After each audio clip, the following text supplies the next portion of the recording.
Hello. Prime series पर आई हुई फर्जी एक ए ग्रेड सीरीज है। विजय सेतुपति, शाहिद कपूर, अमोल पालेकर जैसे भारी भरकम नामों के साथ ये सेक्रेड गेम्स और मिर्ज़ापुर की श्रेणी में एक कसी हुई सीरीज के तौर पर सामने आती है। इस सीरीज का कथानक, चरित्र चित्रण और कहानी का बहाव अंत तक बांधे रखता है। 8 एपिसोड की ये सीरीज एक बेहद मंझे हुए प्रोडक्ट के तौर पर सामने आती है। फर्जी ऑथेंटिक है। फर्जी और ऑथेंटिक। फर्जी की जो ऑथेंटिसिटी है वो आत्ममुग्ध नहीं है। वो सीरीज़ की जो कहानी है, कथानक है और जो कहानी की स्क्रिप्ट है उसको आगे बढ़ाने के लिए अपने आप को पूरी तरीके से सेवा में लाती है। सीरीज़ बनाने वालों ने ऑथेंटिसिटी के चक्कर में कहानी को नहीं छोड़ा है, पर ऑथेंटिसिटी जो है वो बरकरार है, पुख्ता है और अपनी जगह पर पूरी तरीके से कायम है। कहानी सामान्य है। एक बेहद ही अच्छा कलाकार जिसको शाहिद कपूर ने प्ले किया है, वो कैसे नकली नोट बनाने वाले साम्राज्य का एक बहुत प्रमुख पुर्जा बन जाता है और किस तरीके से उसका जो ट्रैजिक इतिहास है और जो उसकी आदर्शवादी पृष्ठभूमि है उसके बीच का इंटरप्ले कैसे कहानी को रोचक बनाए रखता है और किस तरीके से कहानी आगे बढ़ती जाती है। बीच में ठीक ठाक उतार चढ़ाव हैं और कहानी में एक खिंचाव है, कहीं पर भी झोल नहीं आता है। पर सीरीज़ का इंजन उसकी परफॉर्मेंसेस हैं। ये परफॉर्मेंसेस बेहद अच्छी और बहुत मजे हुए कलाकारों द्वारा दी गई हैं। सबसे पहले बात करते हैं शाहिद कपूर की। शाहिद कपूर अब एक वेटरन एक्टर हो चुके हैं। देखने में वो अभी भी छोटे ही लगते हैं, पर शुरू के लवर बॉय और डांसर वाली भूमिकाओं और लफंगो और लोफर वाली भूमिकाओं को उन्होंने बहुत अच्छे से जिया और बहुत नाम भी कमाया। पर विशाल भारद्वाज के साथ काम करने के बाद, कमीने इत्यादि के बाद, उनमें एक एज आया है जो कि उनके कैरियर के लिए फ़ायदेमंद ही साबित हुआ है। कबीर सिंह के बाद जर्सी में, इन सब फिल्मों में उन्होंने एक डेक्रेपिट डिके का एक पोज है उसको मास्टर कर लिया है और उसमें वो बहुत गहराई के साथ अपने इमोशंस कन्वे कर पाते हैं, जिसमें दर्शक हमेशा ये देखता रहता है कि ये मैं एक पॉजिटिव कैरेक्टर को देख रहा हूँ कि एक नेगेटिव कैरेक्टर को देख रहा हूँ। अंत में ये जो उहापोह है वो एक अच्छी गहराई फिल्म को प्रदान करती है और उसके लिए जो हिस्ट्रॉनिक हुक्स हैं शाहिद कपूर के, वो पूरी तरीके से कामयाब साबित होते हैं। मोटा मोटा पंकज कपूर के इस पुत्र ने अपने रोल के जो नोट्स हैं उनको सही तरीके से पकड़ने में एक दक्षता तो हासिल कर ही ली है। इस सीरीज़ में भी ख़ास तौर से उनके जो नानू के प्रति, अपने मित्र के प्रति जो इमोशंस हैं, जब वो देखते हैं उनको और एक खुशी महसूस करते हैं और एक तरह का आराम महसूस करते हैं उनकी कंपनी में, वो बहुत मुलायमियत के साथ सामने आता है। मिला जुला के इस अच्छी सीरीज़ के केंद्रीय किरदार के तौर पर एक एप्ट चॉइस साबित होते हैं शाहिद कपूर। अमोल पालेकर का खासा बड़ा रोल है इस सीरीज़ में। A beautiful study in an understated performance. Amol Palekar साहब हमेशा से अंडरस्टेटेड परफॉर्मेंस के मास्टर रहे हैं और इस फिल्म में भी उन्होंने अपने अनुभव को, अपनी अभिनय प्रतिभा को भरपूर तरीके से अपने रोल को दिया है। इस सीरीज़ में उनके चरित्र की आदर्शवादिता, शांत दृढ़ता और अपने लोगों के प्रति एक जिम्मेदारी का भाव, कैरियर चरित्र की थकान और साथ साथ अपने नाती के प्रति, अपने स्टाफ के प्रति उनका स्नेह, एक आदर्शवादी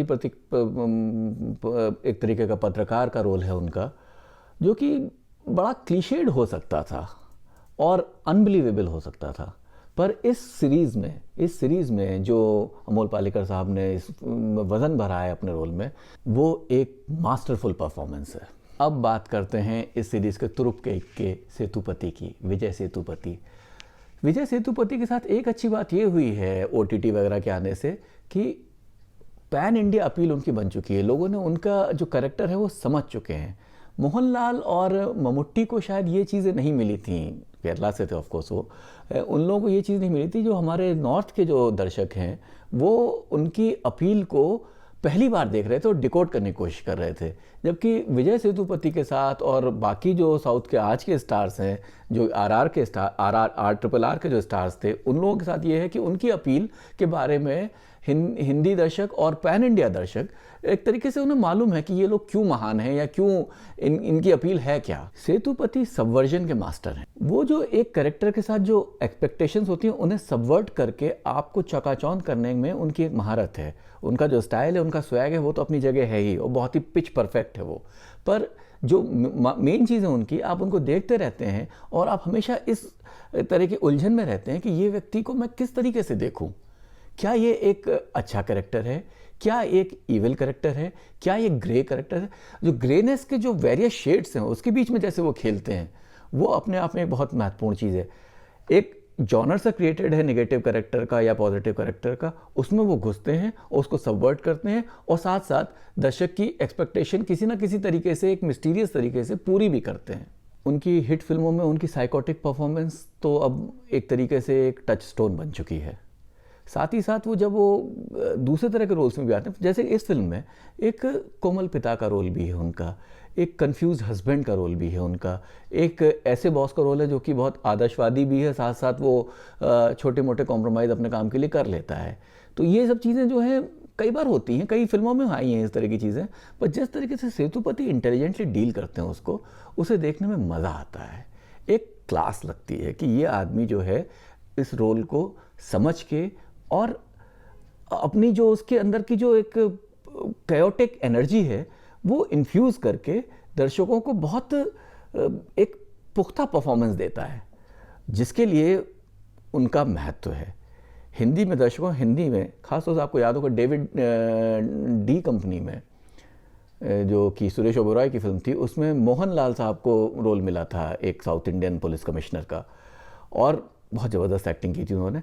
पर तब तक लोगों को उनकी अपील, मोहनलाल कौन है, उसकी अपील क्या है, कितना बड़ा एक्टर है वो, उसने क्या क्या कर रखा है, लोगों को नहीं पता था। सेतुपति के साथ ये एडवांटेज है कि लोग पहले से मूड बना के आए हुए हैं कि हम लोग सेतुपति को देखने जा रहे हैं, और सेतुपति ने निराश नहीं किया है। इस सीरीज़ के तुरुप केक के हैं, जहाँ जहाँ वो आए हैं, ख़ास तौर से उनकी और वित्त मंत्री के बीच की जो एक तरह की वो जुगलबंदी बनती है, वो तो फिल्म, इस सीरीज़ का एक तरीके का पेट्रोल है और बहुत अच्छे से इस सीरीज़ को आगे बढ़ाता है। के मेनन नेगेटिव भूमिका में है। के मेनन भी सेतुपति के तरीके से सबवर्जन के मास्टर हैं और उन्होंने बहुत अच्छे रोल्स किए हुए हैं, बहुत मजे हुए कलाकार हैं। इसमें भी उन्होंने जो के मेनन से जो एक्सपेक्टेड होता है, जो पागलपन एक्सपेक्टेड होता है, जो एक तरीके कहते हैं हंसाते हुए क्रूरता दिखाना जो होता है, वो बहुत अच्छे से उन्होंने किया है। He is a perfect negative lead. जितना काम उन्हें दिया गया उन्होंने बहुत अच्छे से किया हुआ है। भुवन अरोड़ा फिरोज़ की भूमिका में है, जो कि शाहिद कपूर के चरित्र का भाई जैसा दोस्त है। ऐसे दोस्तों के एक बहुत ही विशाल परंपरा है, मुन्ना भाई के सर्किट से लेकर के मिर्ज़ापुर के कंपाउंडर तक, जिसमें उन दोस्तों ने जान भर दी है। यहाँ फिरोज़ ने भी निराश नहीं किया है। एक बेहद कसीवी परफॉर्मेंस, बिल्कुल एक तरीके से जो नंबर 2 के लिए हल्का सा सबड्यूड रहना पड़ता है वो भी, पर एक लेवल की एक्टिंग और क्लास मेंटेन भी किए रहना। फिरोज़ जमे है। फीमेल लीड राशि खन्ना है और उन्होंने बहुत कॉम्पिटेंटली काम किया है, पर ऐसा कुछ नहीं कोई बहुत नया किया हो। हाँ, कहीं पे गड़बड़ नहीं की है उन्होंने, और जितना काम था उनको एक सीरीज़ में एक फ़ीमेल लीड का, उतना उन्होंने किया है। इस फिल्म के छोटे छोटे चरित्र भी हैं, जिस तरीके से सेतुपति साहब की वाइफ, उनके पेरेंट्स, वो सब भी बहुत ही एप्टली कास्ट हैं, और उन्होंने इस सीरीज़ को एक, जो मैंने ऑथेंटिसिटी की बात शुरू में की थी, उन्होंने उस ऑथेंटिसिटी को बढ़ाया है और कहानी को आगे बढ़ाया है। तो फर्जी 8 एपिसोड की है, अच्छे बड़े एपिसोड्स हैं, और सीरीज़ में टाइम इन्वेस्ट करना अपने आप में एक बहुत बड़ा डिसीजन होता है।